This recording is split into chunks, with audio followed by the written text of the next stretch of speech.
Hi everyone, আজ আমরা একমাত্রিক গতি চ্যাপ্টারের কিছু অংশ সম্পর্কে জানব। এই একমাত্রিক গতি চ্যাপ্টারে যে সমস্ত বিষয়গুলি রয়েছে তার মধ্যে স্থিতি গতি এ সম্বন্ধে আলোচনা আমরা ক্লাস নবম শ্রেণীতে পড়ে এসেছি। এবার আমরা ওই স্থিতি বা গতি বা কোনো কিছুর অবস্থান বোঝানোর জন্য আমরা যে নির্দেশতন্ত্র ব্যবহার করি সেই নির্দেশতন্ত্র কি, আসলে নির্দেশতন্ত্র কি? নির্দেশতন্ত্র বলতে বোঝায় এমন একটি অবস্থান, কোনো ব্যক্তি বা বস্তুর অবস্থান যার সাপেক্ষে কোনো ব্যক্তি বা বস্তুর গতিকে বিবেচনা করা যেতে পারে। এক্ষেত্রে এ বি একটি বস্তু যার সাপেক্ষে সি একটি গাড়ি নির্দিষ্ট দিকে গতিশীল। এখন গাড়ির গতি যদি আমরা 40 কিলোমিটার পার আওয়ার বলি, সেক্ষেত্রে ওই ব্যক্তির সাপেক্ষে গাড়ির গতি নির্দেশিত হচ্ছে, তাই এই ব্যক্তি হলো ওই গাড়ির গতির জন্য নির্দেশতন্ত্র। আবার আমরা যদি সূর্যের চারিদিকে পৃথিবীর গতি বিবেচনা করি, আমরা দেখি যে পৃথিবী সূর্যের চারিদিকে উপবৃত্তাকার কক্ষপথে আবর্তন করছে, যেখানে সূর্য উপবৃত্তের নাভিতে অবস্থান করছে। এক্ষেত্রে পৃথিবীর গতিও নির্দেশিত হচ্ছে সূর্যের দ্বারা, অর্থাৎ সূর্য এখানে স্থির বিন্দু যার সাপেক্ষে পৃথিবী তার চার চতুর্দিকে আবর্তন করছে, অর্থাৎ পৃথিবীর গতির ক্ষেত্রে সূর্য হলো একটি নির্দেশতন্ত্র। আমাদের আলোচনাতে যে সমস্ত নির্দেশতন্ত্র রয়েছে সেই নির্দেশতন্ত্রগুলোর মধ্যে দুটো প্রকৃতির প্রধানত নির্দেশতন্ত্র বর্তমান, একটা কার্টেসিয়ান নির্দেশতন্ত্র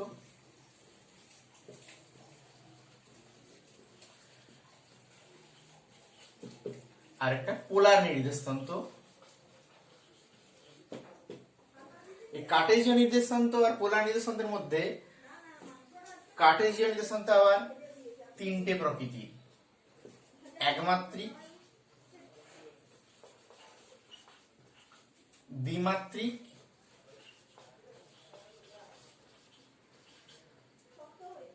ত্রিমাত্রিক।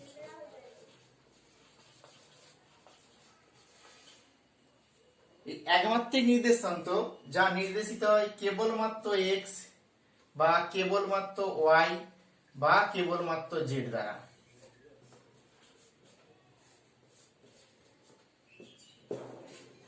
দ্বিমাত্রিক নির্দেশতন্ত্র যেখানে নির্দেশিত হয় এক্স ওয়াই, ওয়াই জেড বা জেড এক্স দ্বারা। যেখানে ত্রিমাত্রিক নির্দেশান্তর নির্দেশিত হয় এক্স ওয়াই জেড দ্বারা। এই এক্স ওয়াই জেড এগুলো কি?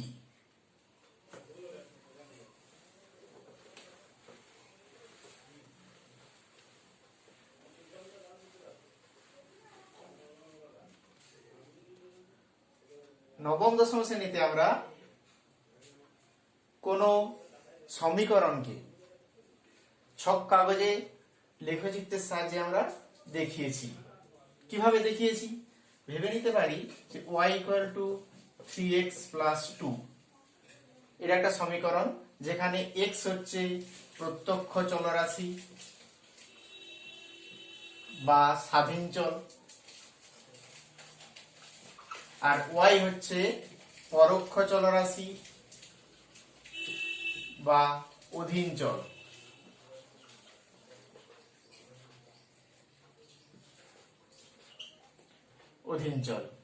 এখন y x এর উপর নির্ভরশীল, অর্থাৎ x পরিবর্তিত হলে y এর মান পরিবর্তিত হয়। সেটা লেখচিত্রের সাহায্যে আমরা যখন প্রকাশ করেছি, এটা x অক্ষ, এটা y অক্ষ, অর্থাৎ এটা একটা দ্বিমাত্রিক লেখচিত্র, যেখানে x এর বিভিন্ন মান প্রয়োগ করে আমরা y এর মান পেয়েছি। x এর মান 0 হলে y এর মান 2, x এর মান 1 হলে y এর মান 5, x এর মান 2 হলে y এর মান 3 × 6 = 8। অর্থাৎ y = 3x + 2 সমীকরণটা এক্স ওয়াই লেখচিত্রে এক্স এবং ওয়াই বিন্দু দ্বারা নির্দেশিত হচ্ছে, যেখানে এক্স এবং ওয়াই দুটোই চলরাশি, যার এক্স হচ্ছে প্রত্যক্ষ চলরাশি আর ওয়াই হচ্ছে পরোক্ষ চলরাশি। অর্থাৎ লেখচিত্র এই ধরনের হবে y equal to 3x plus 2। এই বিন্দুটা হচ্ছে 0 2।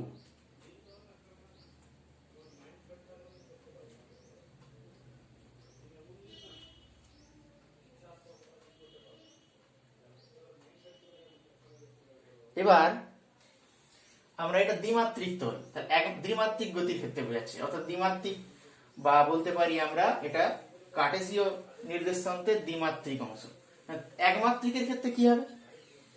একমাত্রিকের ক্ষেত্রে কোনো বল যদি গড়িয়ে কোনো রেখা বরাবর যায় সেটা হবে আমাদের একমাত্রিক গতি। আবার ক্যারাম বোর্ডের উপর কোনো স্ট্রাইকার ক্যারাম বোর্ডের উপরেই কোনো বিভিন্ন ওই তলে অবস্থান করতে পারবে, সে এইদিকেও যেতে পারে, এইদিকেও যেতে পারে, এইদিকেও বা এইদিকেও যেতে পারে। অর্থাৎ এক্ষেত্রে ক্যারাম বোর্ডের গতি হচ্ছে দ্বিমাত্রিক, এটা একমাত্রিক, এটা দ্বিমাত্রিক। ত্রিমাত্রিক গতি কি হবে? ত্রিমাত্রিক গতির ক্ষেত্রে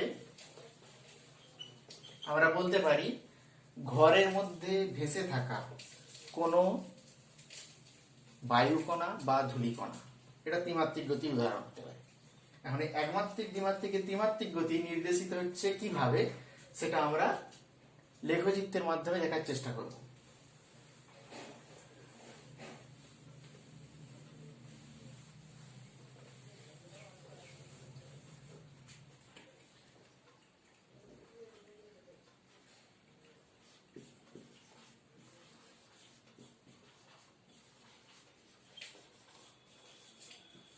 ত্রিমাত্রিক গতি যেখানে কোন বিন্দু নির্দেশিত হয় এক্স ওয়াই এবং জেড এই তিনটে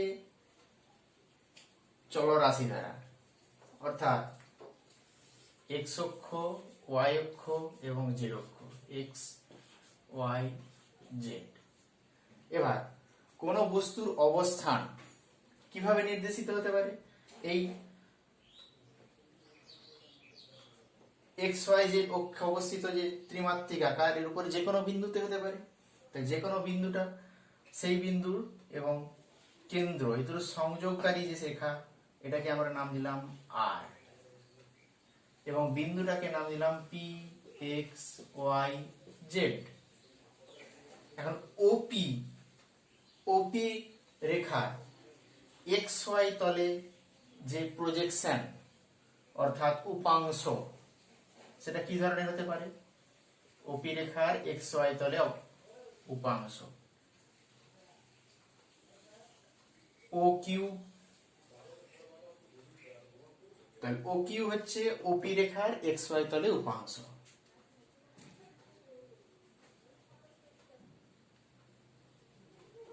তাহলে এই অংশটা আমরা বলতে পারি নাম দিয়ে, যদি এটা ও এটা তাহলে কি?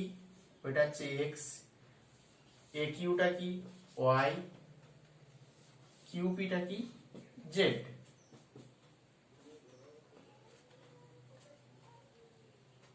এটা ত্রিমাত্রিক তল।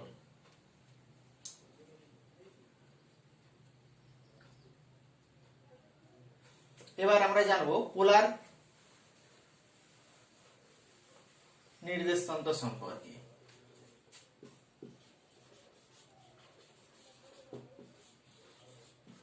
পোলার নির্দেশতন্ত্র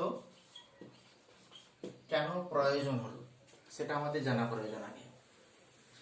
কেন প্রয়োজন হলো? এখন এক্স ওয়াই সম্বলিত যে নির্দেশতন্ত্র কার্টেসীয় নির্দেশতন্ত্রে চলরাশির সংখ্যা এক্স ওয়াই জেড তিনটে দ্বারা নির্ধারিত হয়, যেখানে কেউই কারো উপর নির্ভরশীল নয়, অর্থাৎ কখনো কখনো একে অপরের উপর কেউ নির্ভরশীল নয় আবার নির্ভরশীল হতে পারে। সেক্ষেত্রে এক্স ওয়াই জেড যুক্ত কোনো সমীকরণ যদি সমাধান করতে হয় তখন সেই সমীকরণের জটিলতা এসে যায়। যদি আমরা সেই এক্স ওয়াই জেড এর বদলে অন্য কোনো চলরাশি ব্যবহার করতে পারি এবং বিভিন্ন ক্যালকুলেশন সহজ করতে পারি। সেই সহজ করার উপায় হচ্ছে পোলার নির্দেশাঙ্ক। ভেবে নিতে পারি আমরা পি একটি বিন্দু যার অবস্থান এক দ্বিমাত্রিক তলে xy, যেখানে ও এ হচ্ছে এক্স ভূমি আর এ পি হচ্ছে ওয়াই। এখন ওপি এক্স অক্ষের সঙ্গে থিটা কোণ করলে এখান থেকে আমরা ত্রিভুজ ও এ পি সমকোণী ত্রিভুজ, সমকোণী ত্রিভুজের ক্ষেত্রে ট্যান থিটা আমরা জানি, লম্ব বাই ভূমি অর্থাৎ এপি বাই ওএ অর্থাৎ ওয়াই বাই এক্স। সুতরাং theta equal to tan inverse Y by X. আবার যেহেতু ওপি ওএপি ত্রিভুজের অতিভুজ, ওএপি সমকোণী ত্রিভুজের অতিভুজ, সুতরাং অতিভুজ আর সমান root over of x square plus y square, ভূমি স্কোয়ার প্লাস লম্ব স্কোয়ার। অর্থাৎ আমরা এক্স এবং ওয়াই কে আর এবং থিটার টার্মে লিখতে পারছি। অর্থাৎ এক্স ওয়াই এর বদলে আমরা পি বিন্দুকে আর এবং থিটা দিয়ে রিপ্লেস করতে পারি। এই ধরনের যে দ্বিমাত্রিক তলে যে নির্দেশতন্ত্র সেটাকে বলা হচ্ছে পোলার নির্দেশতন্ত্র। এবার যেটা রয়েছে গোলীয় নির্দেশতন্ত্র বা স্ফেরিক্যাল। গোলীয় নির্দেশতন্ত্র হচ্ছে ত্রিমাত্রিক কার্টেসীয় তলের যে নির্দেশতন্ত্র সেটাকে বলা হচ্ছে গোলীয় নির্দেশতন্ত্র। তার ক্ষেত্রে এক্স ওয়াই তার সাথে সাথে জেড অংশটাও থাকবে।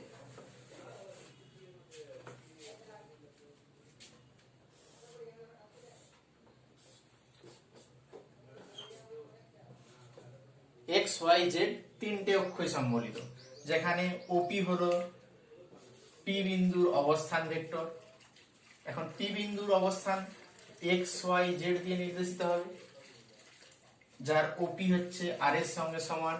ওপি এর উপাংশ এক্স ওয়াই তলে যে উপাংশ অর্থাৎ ও কিউ, সেটা ওই উপাংশ ও কিউ এক্স অক্ষের সঙ্গে ফাই কোণ উৎপন্ন করেছে, আর ওপি জেড অক্ষের সঙ্গে থিটা কোণ উৎপন্ন করেছে। সেক্ষেত্রে এক্স ওয়াই জেড কে আমরা আর থিটা এবং ফাই দ্বারা রিপ্লেস করতে পারি। অর্থাৎ আর থিটা এবং ফাই পি বিন্দুর গোলীয় নির্দেশতন্ত্রে স্থানাঙ্ক হতে পারে।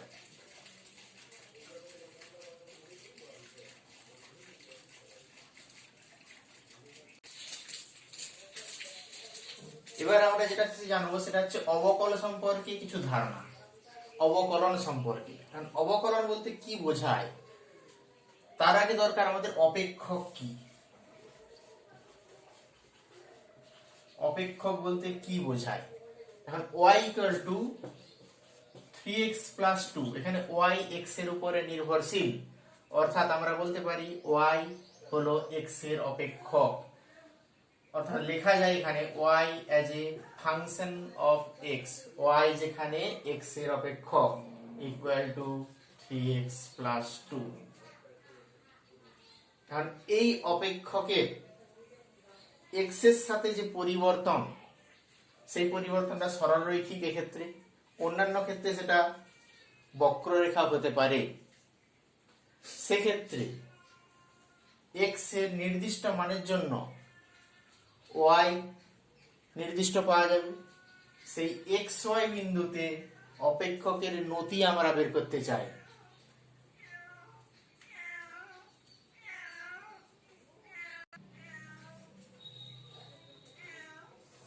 ভেবে নিতে পারি y ইকুয়াল টু fx, অপেক্ষকটা এই ধরনের y ইকুয়াল টু fx, অর্থাৎ x এর সাপেক্ষে y এর পরিবর্তনের যে লেখচিত্র সেটা একটা বক্ররেখা। তার ক্ষেত্রে কোন একটি নির্দিষ্ট বিন্দু x1, y এর মান y1, অপর একটি বিন্দু x2, y এর মান y2, অর্থাৎ দুটো বিন্দু পেলাম আমরা, p1 বিন্দু, p2 বিন্দু। p1 বিন্দু যার স্থানাঙ্ক x1 y1, p2 বিন্দু যার স্থানাঙ্ক x2 y2। এখন p1 বিন্দু এবং p2 বিন্দুর মধ্যে x এর যে পার্থক্য, সেই পার্থক্যটা ডেল্টা x, অর্থাৎ x2 মাইনাস x1, এবং y এর যে পার্থক্য ডেল্টা y, অর্থাৎ y2 মাইনাস y1। আমরা পেতে পারি এখানে delta y by delta x equal to y2 minus y1 by x2 minus x1। এখন x2 বিন্দুকে x1 এর দিকে সরিয়ে নিয়ে আসলে, x2 বিন্দুকে x1 এর দিকে সরিয়ে নিয়ে আসলে ডেল্টা y এর মানটা ধীরে ধীরে হ্রাস পেতে থাকবে। কিভাবে? এটা x3 পয়েন্ট, যেখানে ডেল্টা y এর মান এইটুকু। অর্থাৎ আমরা বলতে পারি যে ডেল্টা x যদি টেন্ডস টু 0 হয়, তখন delta y by delta x সমান dy বাই dx, যাকে বলা হয় x এর সাপেক্ষে y এর অবকলন। x এর সাপেক্ষে y এর অবকলন, এটা লেখা হয় limit delta x tends to 0, delta y by delta x equal to dy by dx। এ তো হলো গাণিতিক ব্যাখ্যা। এর সাথে পদার্থবিজ্ঞানের ধারণাটা কি, কোথায় সম্বন্ধ রয়েছে, সেটা আমরা দেখতে চাই। এখন x2 কে x1 এর দিকে সরিয়ে নিয়ে আসলে p2 বিন্দু p1 এর দিকে সরে আসবে।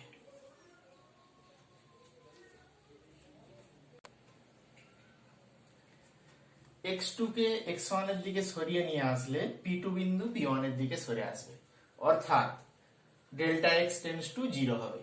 তখন আমরা বলতে পারি যে p1 বিন্দু এবং p2 বিন্দু একই বিন্দু, এবং সেই অংশটা খুব সূক্ষ্মভাবে দেখলে আমরা দেখতে পাবো এটা একটা সরল রেখা।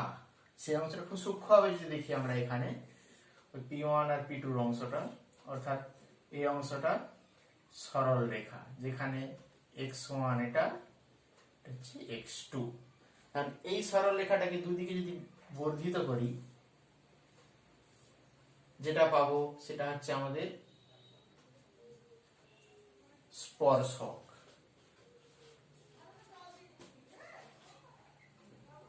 এই স্পর্শক x অক্ষের সঙ্গে থিটা কোণ উৎপন্ন করলে তার নতি অর্থাৎ ট্যান থিটা, নতি অর্থাৎ ট্যান থিটা হবে dy বাই dx এর সমান। কোন বিন্দুতে? x ইকুয়াল টু x1 বিন্দুতে। কোথায় কাজে লাগছে এটা আমাদের?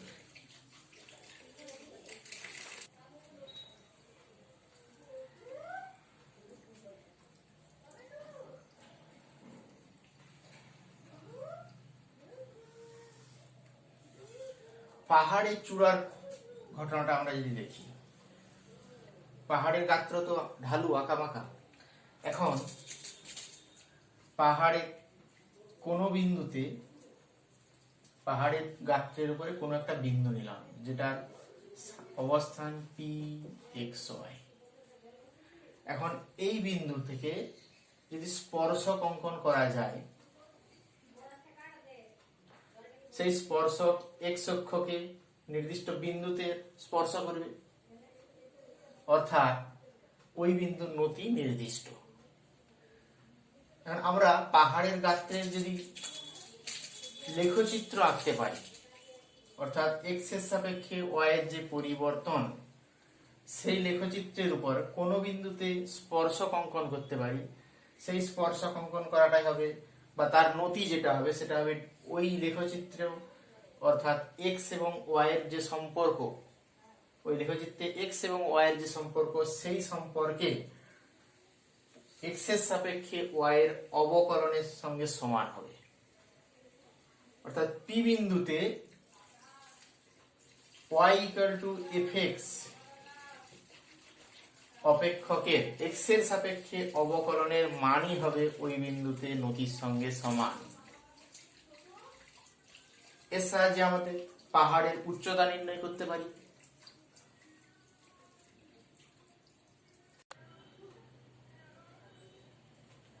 কিছু সাধারণ অপেক্ষক, তাদের অবকলনের সূত্রগুলো তোমাদের বইতে লেখা রয়েছে, যেমন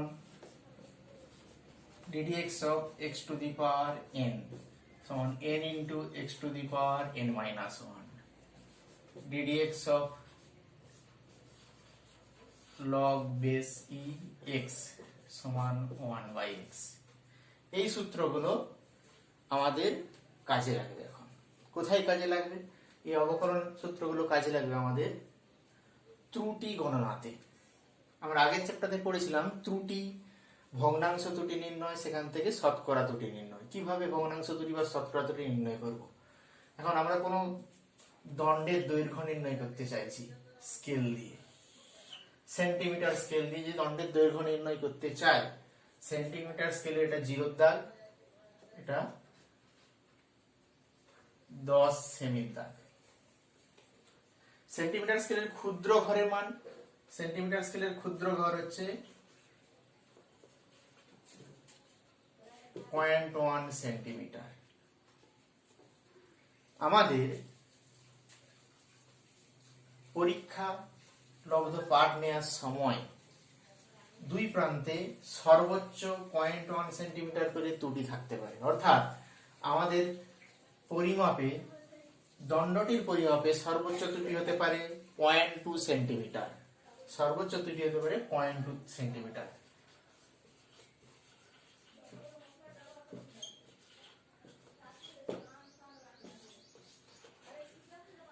এটা সহজেই গণনা করা গেল, কিন্তু যদি কোনো চলরাশি দুই বা ততোধিক চলরাশি পরিমাপযোগ্য চলরাশির উপর নির্ভরশীল হয়, তখন দুই বা ততোধিক চলরাশিতে কোনো ত্রুটি থাকলে সেই ত্রুটি আমরা কিভাবে নির্ধারণ করব সেটা আমাদের দেখার। এখানে ভেবে নিতে পারি ddx of log x base e equal to 1 by x, একে আমরা ভাবতে পারি d of log x base e সমান dx by x।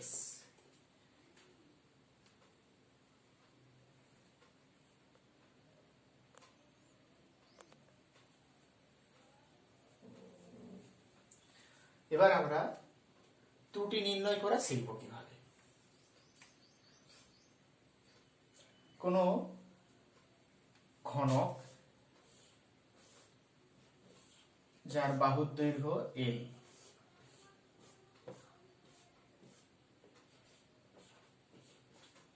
এখন l নির্ণয়ে সর্বোচ্চ ত্রুটি হতে পারে, আমরা যদি সেন্টিমিটার স্কেল ব্যবহার করি তাহলে l নির্ণয়ে সর্বোচ্চ ত্রুটি যেটা হতে পারে সেটা হচ্ছে 0.2 সেন্টিমিটার।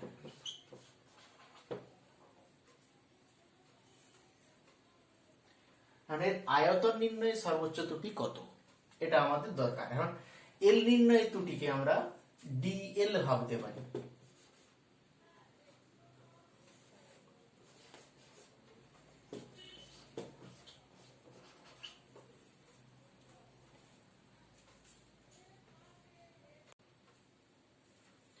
এখন এল নির্ণয় যে ত্রুটি, সে ত্রুটিকে আমরা ভাবতে পারি DL, DL equal to 0.2 centimetre.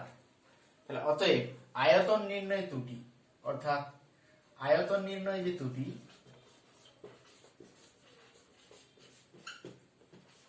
অর্থাৎ ডিভি কত সেটা নির্ণয় করতে হবে। আবার কখনো কখনো আমাদের ভগ্নাংশ ত্রুটি নির্ণয় করতে বলতে পারে।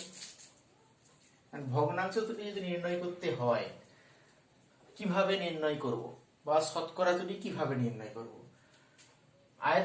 এখন ঘনকের যদি দৈর্ঘ্য, আমাদের ঘনকের দৈর্ঘ্য যদি আমাদের এখানে 10 সেন্টিমিটার হয়, তাহলে ঘনকের দৈর্ঘ্য এল হচ্ছে 10 সেন্টিমিটার। তাহলে ভগ্নাংশ ত্রুটি অর্থাৎ ডিএল বাই এল 0.2/10। সেক্ষেত্রে শতকরা ত্রুটি ডিএল বাই এল ইন্টু 100% যদি করি আমরা, সেটা পাবো 2%। আমাদের এক্ষেত্রে নির্ণয় করতে হবে যে ডিভি বাই ভি অর্থাৎ আয়তন নির্ণয়ে শতকরা ত্রুটি কত। আয়তন নির্ণয়ে শতকরা ত্রুটি কত।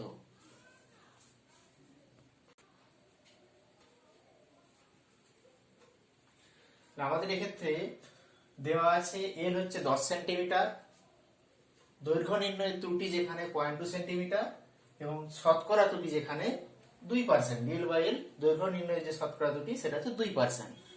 আমাদের নির্ণয় করতে হবে কি আয়তন নির্ণয়ে শতকরা ত্রুটি। আয়তন নির্ণয়ে শতকরা ত্রুটি নির্ণয় করতে গেলে আয়তনের সঙ্গে দৈর্ঘ্যের যে সম্পর্ক সেটা জানা দরকার। অর্থাৎ ঘনকের ক্ষেত্রে আয়তন ভি সমান আমরা জানি বাহুর কিউব। তো সেক্ষেত্রে ডিভি বাই ভি নির্ণয় করতে হবে। ডিভি বাই ভি নির্ণয় করা এখান থেকে সহজ নয়। যদি আমরা দুই প্রান্তের লগ নিয়ে নিই যেখানে ই বেসে, সেটা অনেক বেশি সহজ হবে। লগ এল কিউব, অতএব লিখতে পারি এটা 3 log l।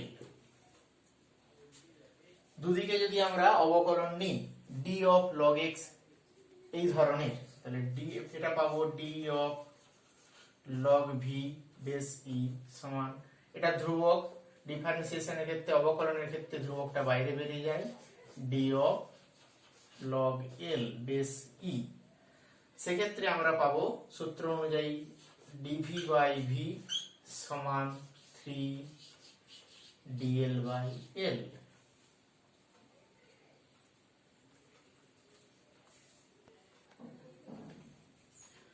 অর্থাৎ আমরা পেয়েছি dv বাই v সমান 3 dl বাই l।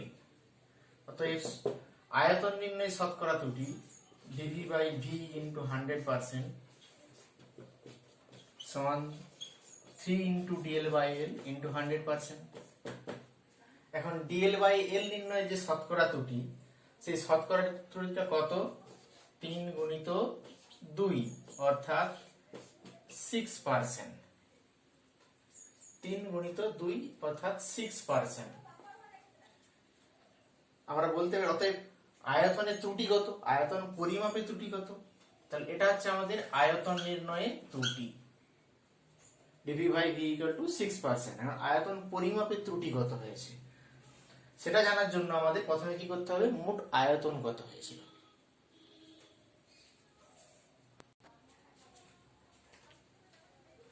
এখন আয়তন নির্ণয় করতে গেলে আমাদের, অর্থাৎ এটা আয়তনের সঠিক মান, সেই সঠিক মান নির্ণয় করতে গেলে দৈর্ঘ্য নির্ণয়ের সঠিক মানটা বসাতে হবে আমাদের এখানে সূত্রে। দৈর্ঘ্য নির্ণয়ের সঠিক মান কত? এল হচ্ছে এখানে 10 সেন্টিমিটার, অর্থাৎ 10 এর কিউব মানে 100 সেমি কিউব। এটা হচ্ছে আয়তনের সঠিক পার্ট। তাহলে আমরা যে পার্টটা পরীক্ষা করার ফলে পেয়েছি সেটা কত, আয়তন পরিমাপের ত্রুটি কত সেটাকে বের জানি আমরা, হিসাব করি। ডিভি বাই ভি ইন্টু 100% সমান 6% পেয়েছি আমরা। তাহলে অতএব ডিভি বাই ভি সমান 6/100। তাহলে অতএব ডিভি সমান 6/100 ইন্টু ভি অর্থাৎ 6 ইন্টু অর্থাৎ 6 সেন্টিমিটার কিউব। আমরা বলতে পারি আয়তন পরিমাপে যে ত্রুটি হয়েছে মূল মানের থেকে সেই ত্রুটিটা 6 সেন্টিমিটার কিউব, কম বা বেশি। তাহলে আমরা উত্তর লেখার সময় কত লিখব? ত্রুটি আমাদের এখানে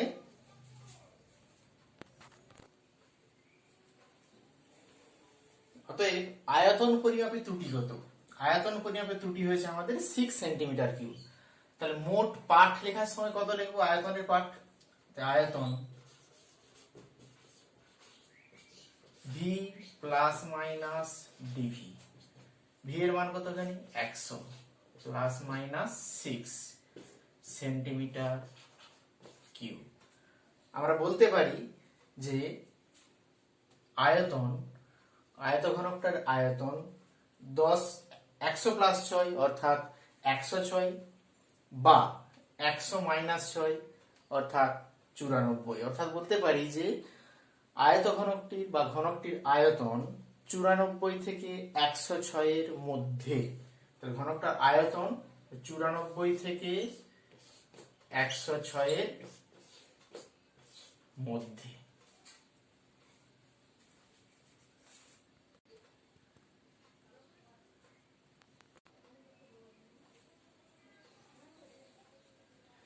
এটা একটা ঘড়ির পেন্ডুলাম, যার এটা ববের এটা মধ্যবিন্দু, মধ্যবিন্দু থেকে যেখান থেকে ঝুলছে অর্থাৎ ছাদ, এই দূরত্বকে বলা হয় কার্যকর দৈর্ঘ্য, যেটা আমরা এল দ্বারা সূচিত করেছি।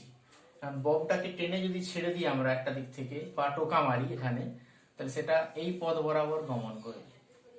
অর্থাৎ টোকা মারলে এই অবস্থান অর্থাৎ ও বিন্দু থেকে এ বিন্দু হয়ে পুনরায় ও বিন্দুতে ফিরে এসে উল্টো দিকে বি বিন্দুতে গিয়ে আবার ও বিন্দুতে যে ফিরে আসা, এটাকে বলা হয় এক পর্যায়কাল। এক পর্যায়কালকে আমরা টি দিয়ে সূচিত করি, কার্যকর দৈর্ঘ্যকে এল দিয়ে সূচিত করি।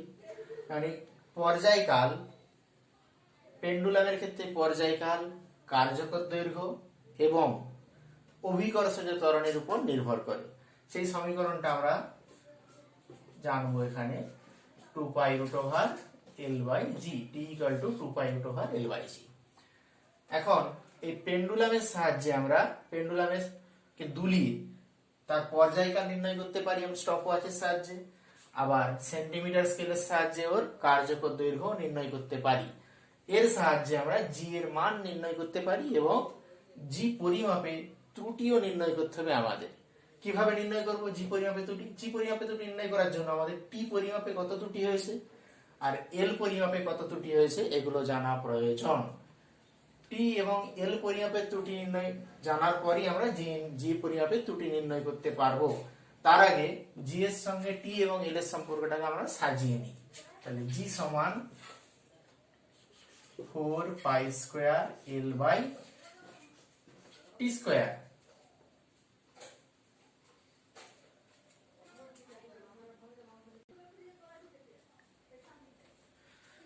কার্যকর দৈর্ঘ্য পরিমাপে ত্রুটি ভগ্নাংশ ডিএল বাই এল ইন্টু 100%, এটা 1%। পর্যায়কাল পরিমাপে ত্রুটি ডিটি বাই টি ইন্টু 100%, এটা 2% হলে আমাদের নির্ণয় করতে হবে অভিকর্ষজ ত্বরণ পরিমাপের ত্রুটি অর্থাৎ ডিজি বাই জি ইন্টু 100% সমান কত। এটা নির্ণয় করার জন্য আমরা আগের প্রবলেমের মতো দুদিকে লগ নেব।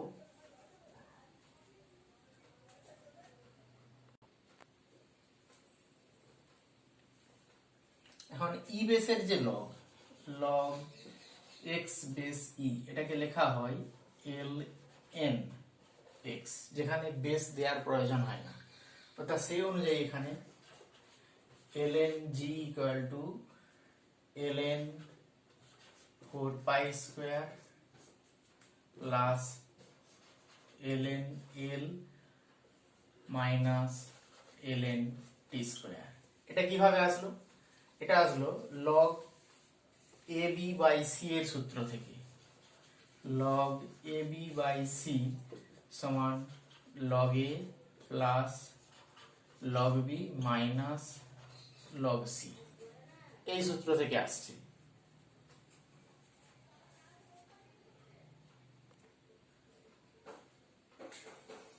এবার দুদিকে যদি আমরা অবকলন করি একই রকম ভাবে, তাহলে ডি অফ লগ জি সমান D of log 4 pi square plus D of log L minus D of log T square. অবকলন করলে পাই পাশে ডিজি বাই জি সমান, এটা ধ্রুবক, ধ্রুবকের অবকলন করলে 0 প্লাস এটা হবে ডিএল বাই এল মাইনাস, এখন এই অংশটার ক্ষেত্রে আমাদের কি করতে হবে, লগ টি স্কোয়ার সমান আমরা লিখতে পারি 2 লগ টি, টুটা ধ্রুবক বাইরে বেরিয়ে গেল, তারপরে ডিটি বাই টি। আমাদের দেয়া ছিল কি কি, ডিএল বাই এল অর্থাৎ এল পরিমাপে শতকরা ত্রুটি, ডিটি বাই টি অর্থাৎ টি পরিমাপে শতকরা ত্রুটি দেয়া ছিল, সেই মানগুলো আমরা এখানে বসাবো।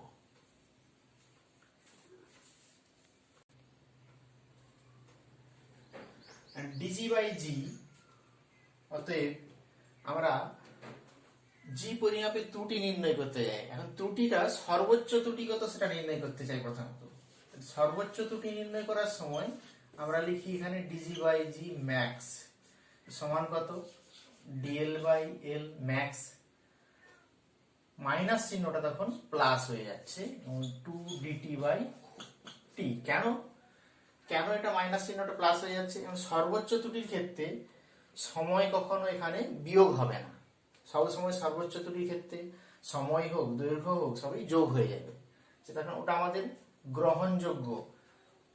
তাহলে এখানে মান পাবো অতএব ডিজি বাই জি ম্যাক্স গুণিত 100% সমান ডিএল বাই এল 1% যুক্ত 2 গুণিত 2% সমান 5%। অর্থাৎ এখানে জি পরিমাপের ত্রুটি, অর্থাৎ আমরা পেন্ডুলাম ব্যবহার করে যদি কোনো স্থানের অভিকর্ষ ত্বরণ নির্ণয় করতে চাই, তাতে দৈর্ঘ্য পরিমাপের ত্রুটি 1%, সময় পরিমাপের ত্রুটি 2% থাকলে অভিকর্ষ ত্বরণ পরিমাপে সর্বোচ্চ ত্রুটি হবে 5%।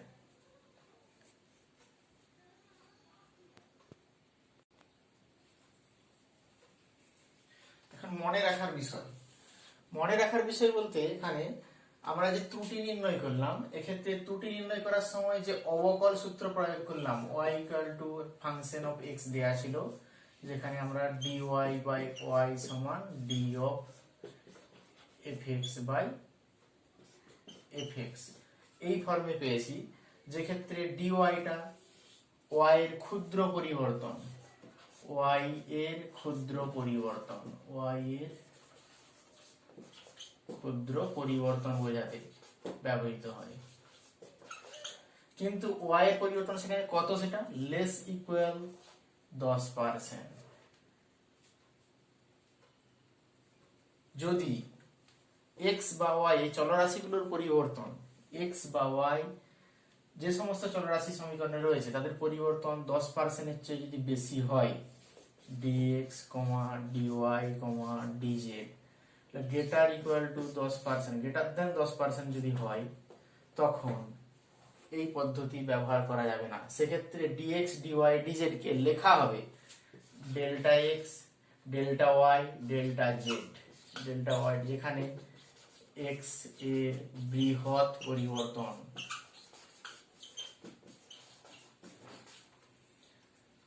x এর বৃহৎ পরিবর্তন, সেক্ষেত্রে এই অবকলনের নিয়ম প্রযোজ্য হবে না।